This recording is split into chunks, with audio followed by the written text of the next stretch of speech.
ఇదిగోండి ఈ అన్నం అయితే మిగిలిపోయింది. ఇగో పాలు వేడి చేసుకుంటున్నా. ఈ అన్నం అంతా ఇగో ఈ గిన్నెలను అయితే వేసుకోవాలి.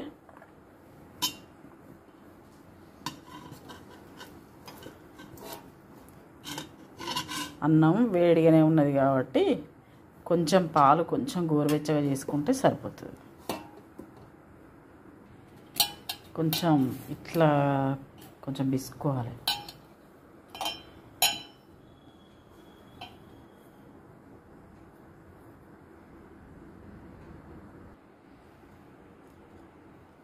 ఇదిగోండి ఈ పిసుకున్న అన్నంలో ఈ పాలైతే పోసుకోవాలి. పాలు పోసుకొని ఇక మళ్ళీ కొంచెం మంచిగా ఇట్లా వేసుకొని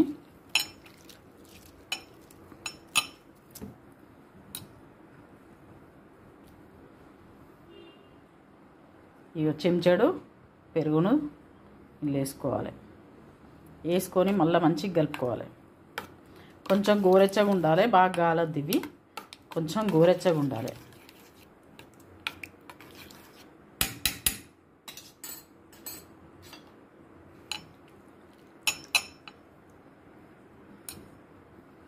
నెక్స్ట్ స్టెప్ ఏంటంటే ఇప్పుడు ఈ ఉల్లిగడ్డలు, ఇవి పచ్చిమిరపకాయలు,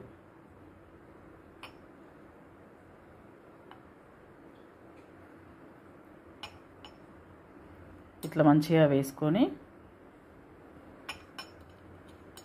అంతా లోపలికి ఇట్లా సర్దుకోవాలి. సర్దుకొని ఇదైతే మూత పెట్టుకోవాలి. ఈ పొద్దున చూద్దాం, దీని సంగతి పొద్దున చూద్దాం.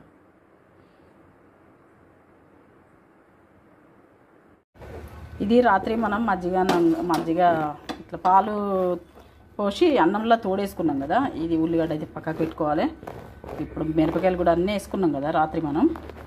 ఇవన్నీ పక్కన పెట్టుకొని ఇక దీంట్లోనైతే మనం ఇగో ఇట్లుంటుంది. ఇది చద్దన్నం అంటారు, చాలా బాగుంటుంది, మంచిది కూడా.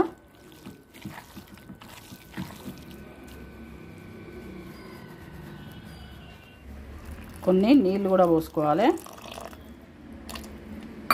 ఇంకా కొంచెం పెరిగేసుకోవాలి. ఇప్పుడు ఇదంతా కలుపుకొని మంచిగా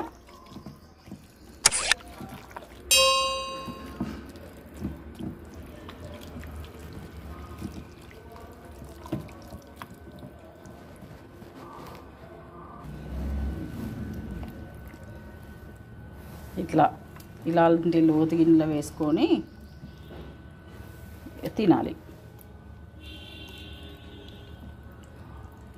ఈ ఉల్లిగడ్డలు నంజుకుంటూ పచ్చిమిరపకాయలు నంజుకుంటూ తినాలి.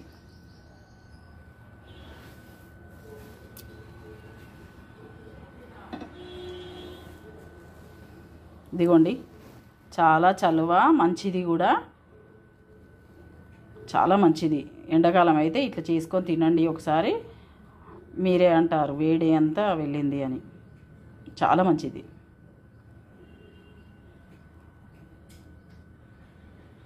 సరేనండి, ఉంటాను. లైక్ చేయండి, షేర్ చేయండి, సబ్స్క్రైబ్ చేసుకోండి. Satyavathi Bandari YouTube channel.